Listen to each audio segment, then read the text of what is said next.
나는 듣기는 하였으나 이해할 수가 없어서 물었다. 천사님, 이 모든 일의 결과가 어떠하겠습니까? 그가 말하였다. 다니엘아, 가거라. 이 말씀은 마지막이 올 때까지 은밀하게 간직되고 감추어질 것이다. 많은 사람이 깨끗해질 것이다. 그러나 악한 사람들은 이해하지 못하고 계속 악해질 것이다. 지혜 있는 사람들만이 이해할 것이다. 다니엘서 12장 8에서 10절 말씀. 다니엘서 12장에도 다니엘이 본 환상 이야기가 기록되어 있습니다. 12장의 시작은 그때로 시작되는데 여기서 말하는 그때란 앞서 다룬 11장 40절의 그 마지막 때와 관련이 됩니다. 그때는 바로 인간들이 서로 경쟁하며 엄청난 힘겨루기가 이루어지는 날로서 곧 인류의 모든 역사가 끝나는 때를 말합니다. 바로 이 마지막 때에 이스라엘 백성은 미가엘 천사의 도움을 받게 되는데 이 미가엘은 그리스의 수호 천사를 쓰러뜨릴 것입니다. 그러고 나면 이제 이스라엘의 구원이 임하게 될 것입니다. 그러나 그 구원도 모두에게 임하진 않습니다. 마지막 때에 이뤄질 구원은 이스라엘 백성 전체가 얻게 되는 것이 아니라 오직 책에 기록된 백성들만이 살아남게 될 것입니다. 그러니까 다니엘서가 말하는 구원은 언약의 백성이라고 하여 전부 구원받는 것이 아니라 오직 어려움 속에서도 믿음을 성실히 지킨 사람들만이 얻게 될 것입니다. 이 사실이 우리의 안일한 신앙생활을 돌아보게 만듭니다. 사람들은 종종 이런 질문을 던집니다. 구원받은 확신이 들면 그 구원은 다시 철회되는 일은 없느냐 말입니다. 이 말은 달리 말해서 한번 구원받으면 아무렇게나 살아도 큰 문제가 없느냐는 말이기도 합니다. 모를 일입니다. 우리는 하나님이 아니기에 다른 이의 삶에 관해 함부로 말할 순 없습니다.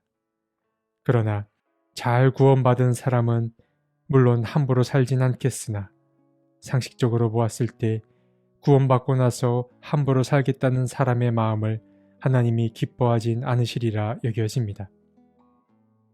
구원은 선물처럼 주어지지만 그 구원받음을 지켜가는 것은 평생의 의무이자 과제입니다. 그렇기에 우리는 이스라엘 백성처럼 이미 하나님께 선택받았다고 하여 함부로 살아서는 안 됩니다. 이제 곧 이스라엘의 구원이 임할 것입니다. 그러나 책에 기록된 백성은 심판을 피하게 될 것입니다.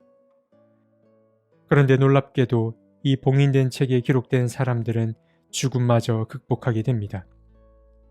크게 두 부류가 다시 살아나게 될 것입니다. 먼저 어떤 사람은 잠에서 깨어나 영원한 생명을 얻게 될 것이고 또 어떤 사람은 잠에서 깨어나 수치와 함께 영원히 모욕을 받을 것입니다. 영원한 생명을 얻을 사람은 달리 말해 지혜 있는 사람이자 많은 사람을 옳은 길로 인도한 사람을 뜻합니다. 이 대목은 두 가지 점에서 좀 특별하다고 할 수 있습니다. 먼저 이 단락은 마지막 때에 죽은 자들이 깨어날 것이라는 희망이 담긴 성경 최초의 증언입니다. 다니엘서에 오기까지 구약성경 어디에도 죽은 자들이 다시 살아날 거라는 메시지가 등장하지 않았습니다. 바로 이 다니엘서에서 부활에 관한 이야기가 가장 먼저 등장했습니다. 그리고 두 번째로 이 대목이 특별한 이유는 구약성경에서 영생, 다시 말해 영원한 생명이라는 개념을 사용한 유일한 구절이기 때문입니다. 어둠이 짙으면 작은 빛도 더 환히 빛나는 법입니다. 포로 생활이라는 깊은 절망의 시간에 주님은 찾아오셔서 영원한 생명이 있음을 그들에게 알려주셨습니다. 다니엘은 곧이어 다른 환상을 보게 됩니다. 다니엘은 여전히 티그리스 강가에 있었습니다. 그때에 그의 곁에 있던 천사 말고도 다른 두 명의 천사가 더 나타납니다. 그들은 서로 다른 강 언덕 위에 서 있었습니다. 그 가운데 한 천사가 처음부터 다니엘과 함께 있었던 그 계시의 천사에게 묻습니다. 이런 놀라운 일들이 끝나기까지 얼마나 더 오래 있어야 합니까? 그러자 계시의 천사는 말합니다. 한 때와 두 때와 반 때가 지나야 한다. 거룩한 백성이 받는 핍박이 끝날 때에 이 모든 일이 다 이루어질 것이다.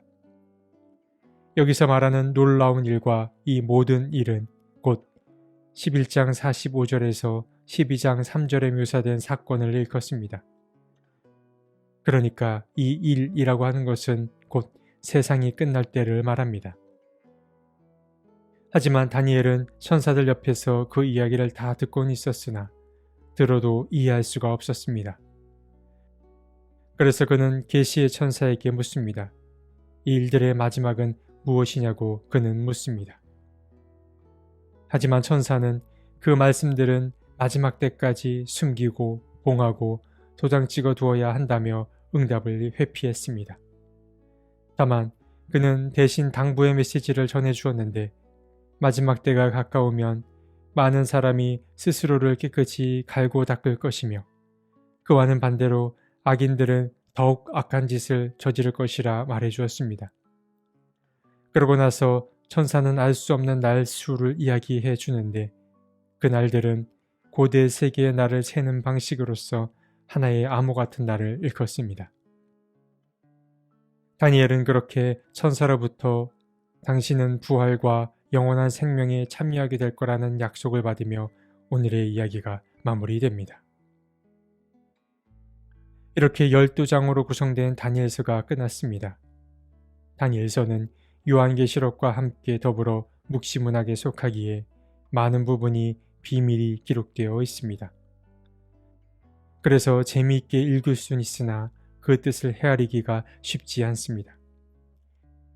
그렇기에 잘못 해석될 여지도 많고 제멋대로 해석될 여지도 있기에 이 책은 또한 위험한 책이기도 합니다. 그러나 이 다니엘서에 비유나 상징의 언어들이 많이 등장한다고 하여 그 핵심 메시지까지 모호하진 않습니다. 다니엘서가 들려주는 이야기는 분명합니다. 다니엘서는 하나님의 사람들에게 하나님을 거스르는 체제의 억압 아래에서도 끝까지 견딜 것을 명하고 있고 또 하나님은 끝끝내 승리할 것이기에 믿음을 포기하지 말기를 바라고 있습니다. 16세기의 카르멜 수도의 신부인 십자가의 성 요한은 재미있고 편안할 때가 아니라 바로 메마름의 순간을 견딜 때 인간은 비로소 하나님과의 사귐에 정성을 다한다라고 말했습니다. 메마름의 순간은 기쁨과 슬픔뿐만 아니라 진리를 향한 열망마저도 없는 그런 어둠의 순간을 말합니다.